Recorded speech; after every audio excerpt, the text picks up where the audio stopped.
Hello, and welcome back to the channel. Sorry, I hope I didn't shout in your ears.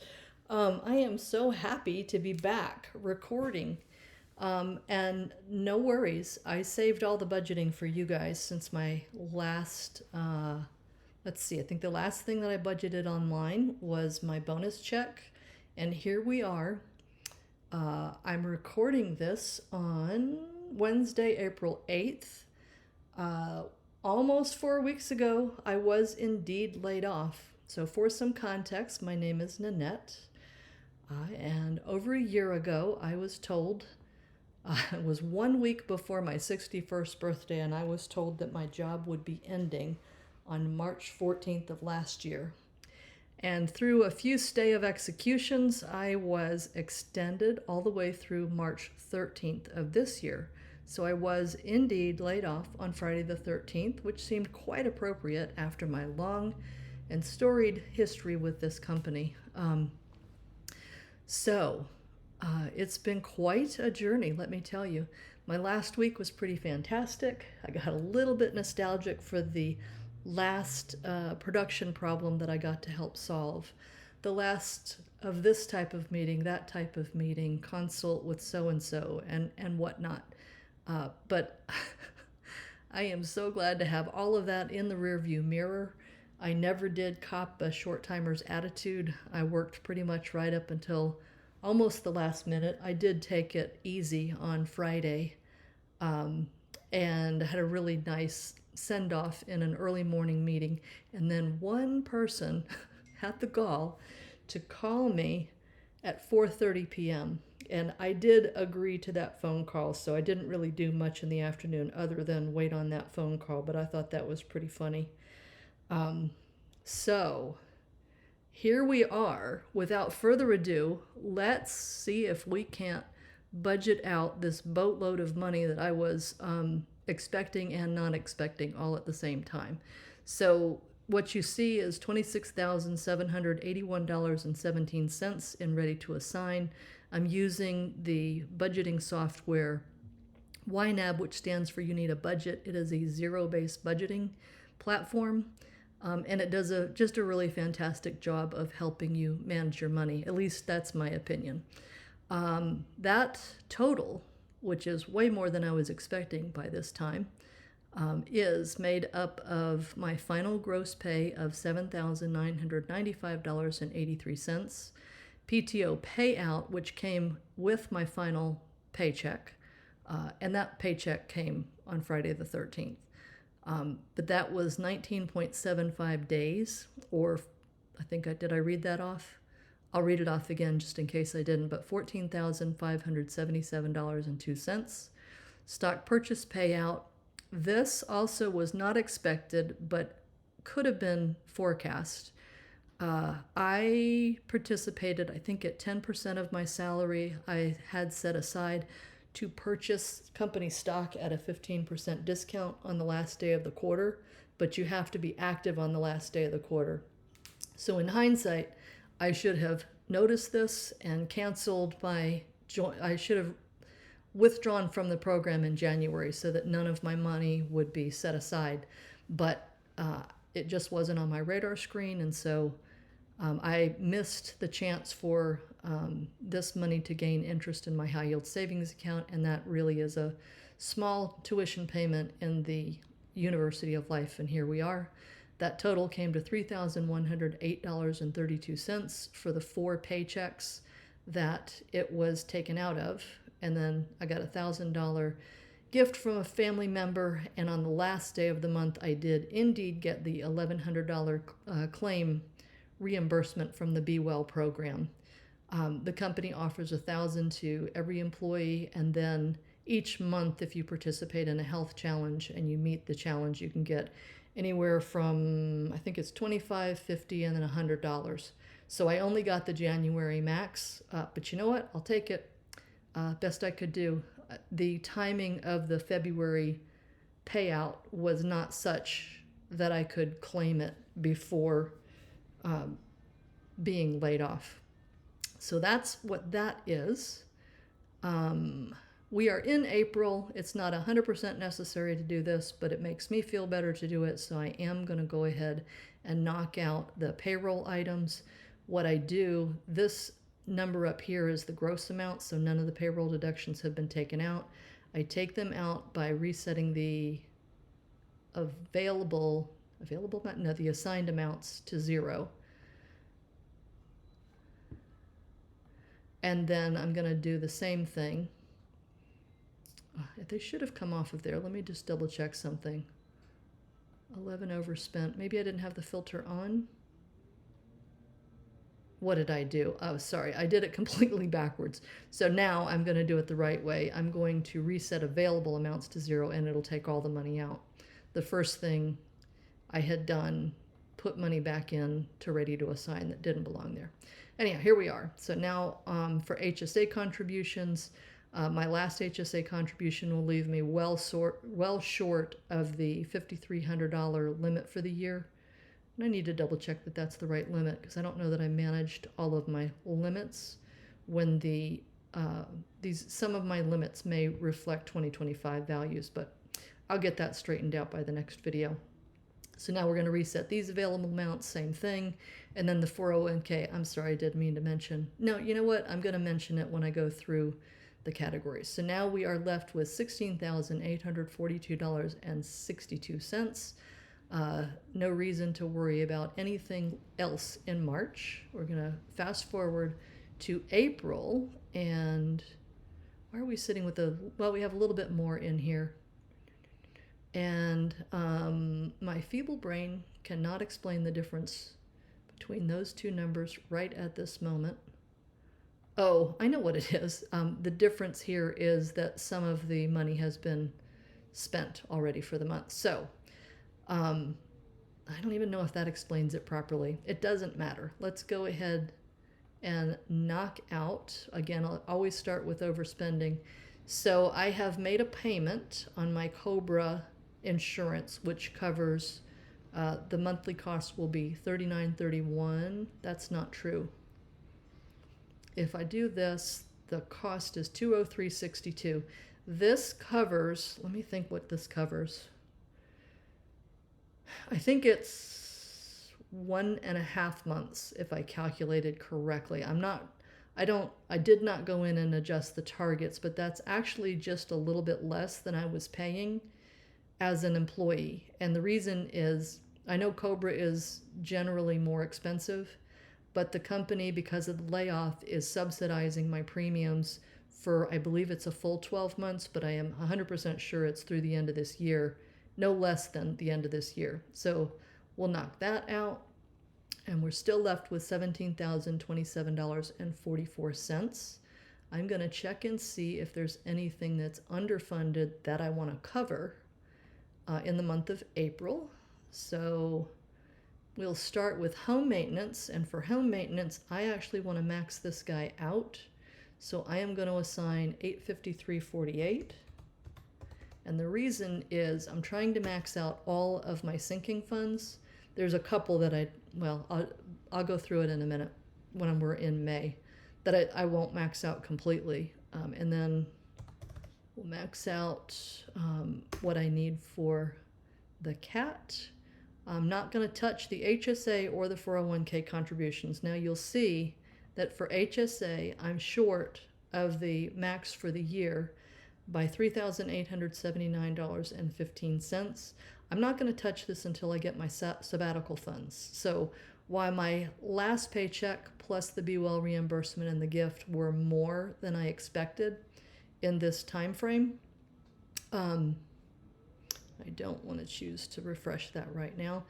I have not yet gotten my sabbatical check, and that is at least 42 weeks of pay. So I have another really large amount coming through that I will be budgeting with you guys once I sign the agreement, and then about 2 weeks, I think it'll take 2 or 3 weeks after that to actually receive the check in the mail and get it deposited. So that'll be a minute, but that should be a fun one to do with you guys. So anyhow, I'm not going to touch the HSA contributions just to be 100% sure that they don't try and take out any of that severance check to cover the HSA contributions. I don't think they will, but since I have till the end of the year to make this contribution, I'm just gonna wait. And then for the 401k, I am shy of the 24,500 standard limit by $14,378.46. I think I've said this before, but because of tax rules, I was only able to contribute 17% of the paychecks that I got, and that was 5 paychecks. It won't come out for severance pay, and I couldn't contribute to the catch-up limit because you have to max out the standard limit first. So I hate the fact that I am, whoops, let me go here.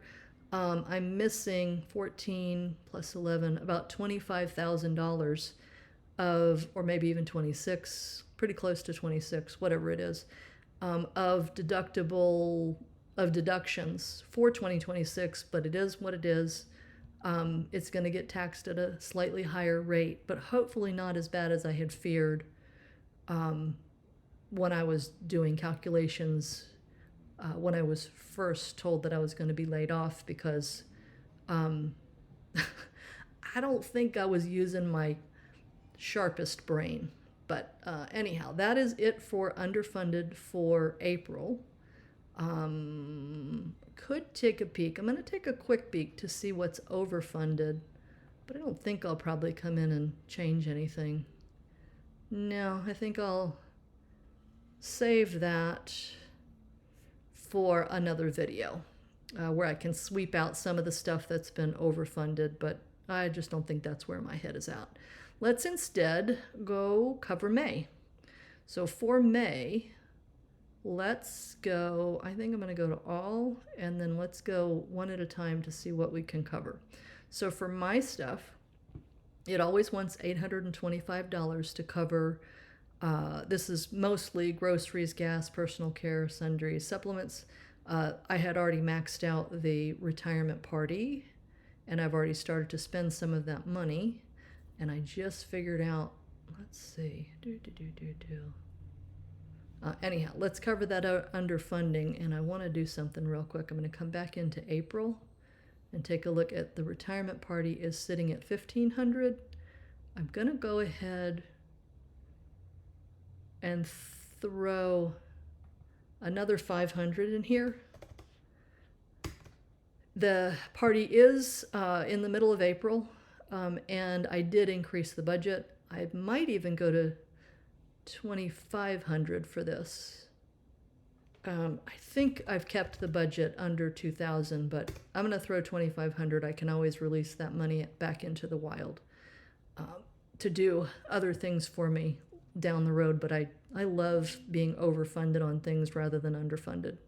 Okay, for monthly stuff, car insurance, utilities, home insurance, mow and blow, those all have targets, and they come to $754.15. That was made up of $325 for utilities, $135.39 for home insurance, $175 for the lawn work, and then $118.76 for the car insurance. For subscriptions, we are going to cover $130.95. These are kind of boring, so I'm not going to read through all of them.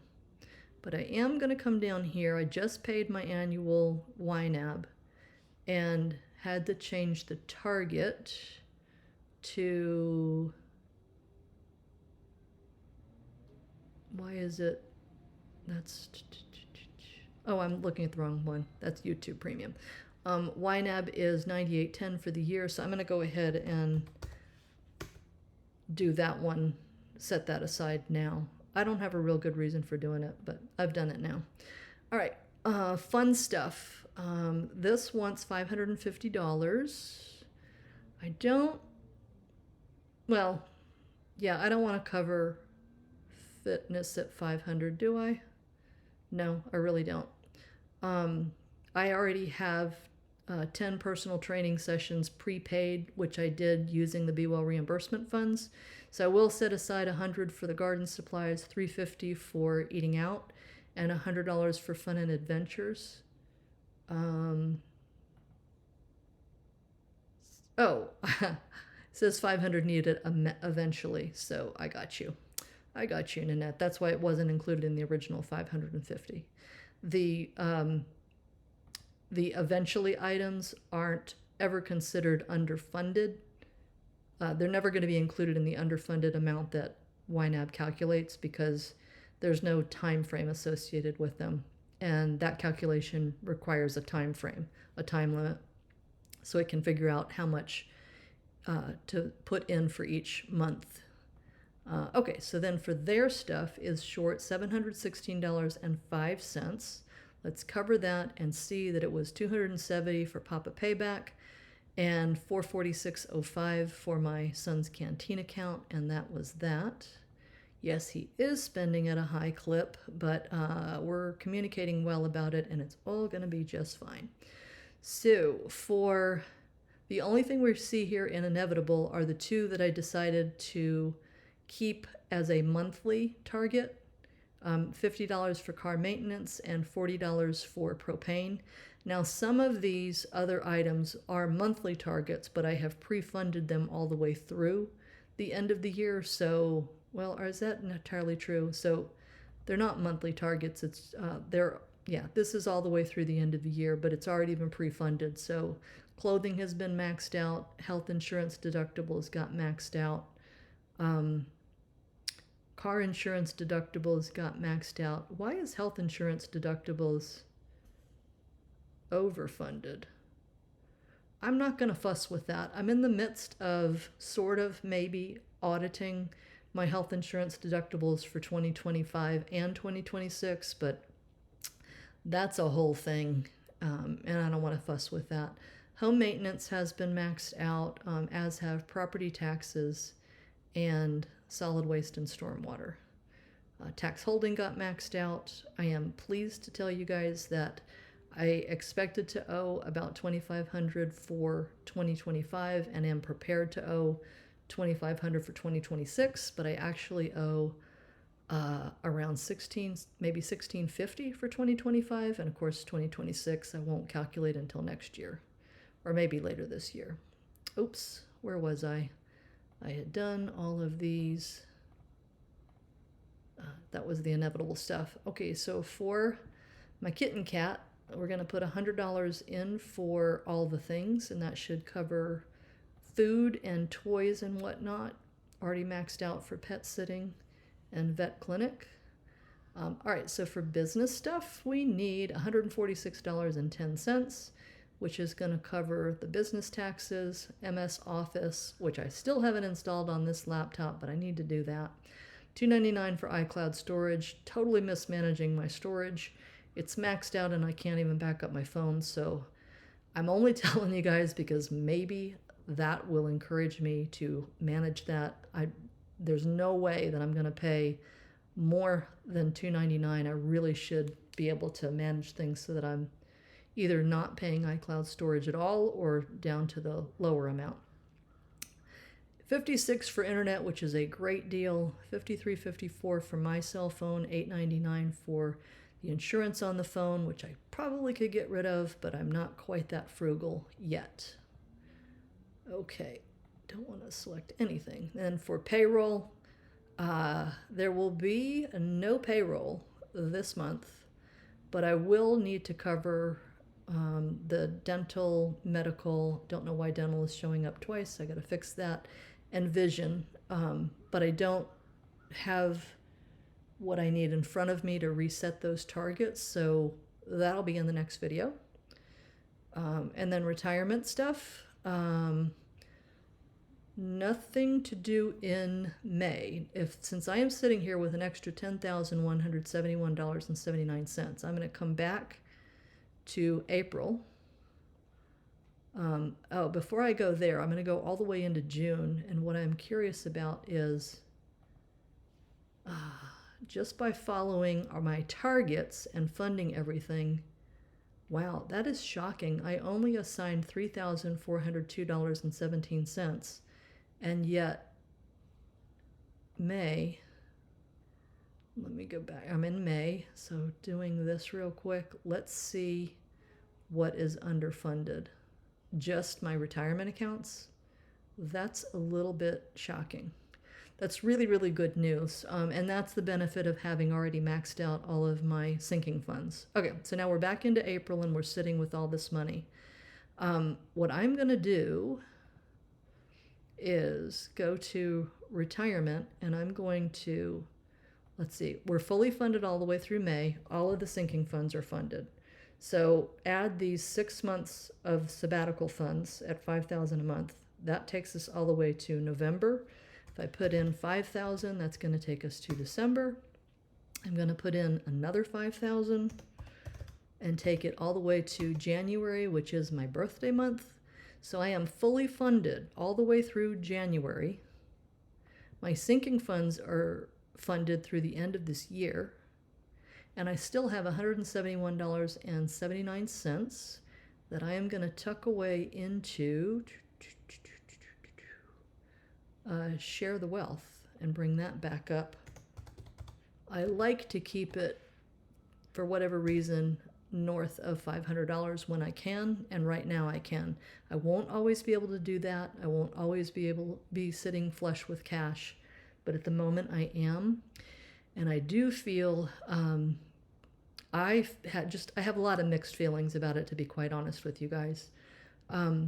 When I was told in January of last year that my job would be ending, I was nowhere near mentally, emotionally, physically, or fiscally ready for retirement. And I worked my butt off this past year to generate more income and also to live frugally and to tuck away what I could for retirement, and also like pre-fund 2026, etc., my sabbatical, all that good stuff. So it's just been a kind of a really big swing from feeling financially unstable to now feeling I do feel quite stable financially for probably, like if I do retirement projections, it's currently telling me that if I can stick to my current spending, I'm probably good easily into my 80s. But I have a maternal grandmother who made it to 96 and a paternal grandmother that made it to 99. And several of my paternal relatives are in their 90s as we speak. So what am I trying to tell you guys? I feel flush and abundant and extremely grateful and very privileged. The way I was able to make this money had a lot to do with getting a corporate job that had a lot to do with getting my foot in the door through a personal connection. And that's just not always possible in this day and age. So I'm also proud of the fact that I pulled this off after having burned through all of my savings back in my late 40s. So I've only been building my retirement funds for the last 10 or 11 years. But again, having a high-paying corporate job is what put me in that position. So wherever you are in your financial journey, just do know that you can change things, that things can get better. They can also get worse, but they can get better. So I don't know what I'm trying to say. I guess I'm saying that I feel grateful and abundant, but I also feel a little bit guilty because I know, like, even just what I started budgeting is what some people are trying to live on for an entire year. So I see you. I know exactly how that feels. I know that back in 2010, 2011, back in that time frame, maybe even 2012, yeah, it would have been 2012, I certainly was living on well under that and was at risk of foreclosure in the house that I currently am living in, and I've got fully paid off. So mostly I want to say, have hope, learn everything that you can about finances and about increasing your income and all the things that you need to do to move the needle. And I hope that you will find peace in your finances. I am still working on finding all the peace, because I still, like I said, I've never shared my net worth with you guys as of yet. I probably will one day soon. I am in the next video or so. I should be reworking all of my 2026 categories and category groups. That is partly because I never did a 2026 budget, not in full. Partly also because I believe it was Seafarrier, but if I'm crediting the wrong person, apologies for that. But somebody asked for a 2026 recap, or to share the process of how I do that. And I do intend to do that hopefully soon. So that's it, guys. That is it for this video. Thank you so much for watching. I really appreciate your viewership. I definitely appreciate your comments.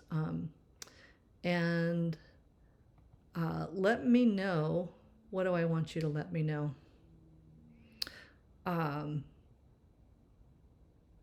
I don't have a cute outro to do here, do I? I do not. Let me know what your greatest challenge in 2026 has been. For me, I'm going to have to say it's been balance. Balancing, I'm in week 4 of my retirement, and it's only now that I feel like I'm finally getting caught up on sleep and getting some of my energy back. And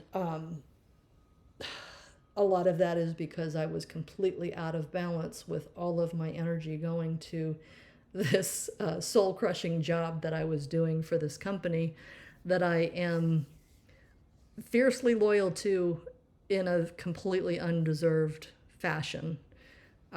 Wish I was different in that way, but that is the way that I am. And I am committing to not really doing anything until I'm very clear about what my priorities are.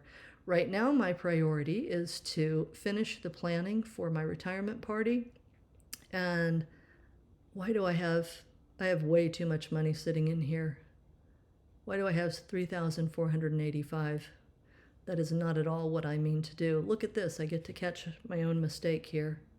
What did I do? Did I put it? I thought I added an extra $1,000 right there. So let me come back into March. I had put 500 in. And then April, I should have put another 1,000 in, maybe 2,000. I don't know. Oh, maybe I added instead of just overlaying it with 2,000. So here we are with an extra 500. What on earth should I do with it? A little surprise here at the end. Let me collapse all of this, go to their stuff. Number 2, funds, not my money. Let's go to fun stuff. Let me go ahead and put it into the fitness category. I can always redeploy it elsewhere, but then that would fulfill that target, and I will feel pretty good about that.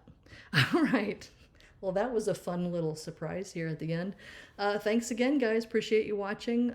Please like and subscribe if you like this kind of content. I do hope to see you in the next one. I hope you enjoy the rest of the day. Thanks so much. Bye now.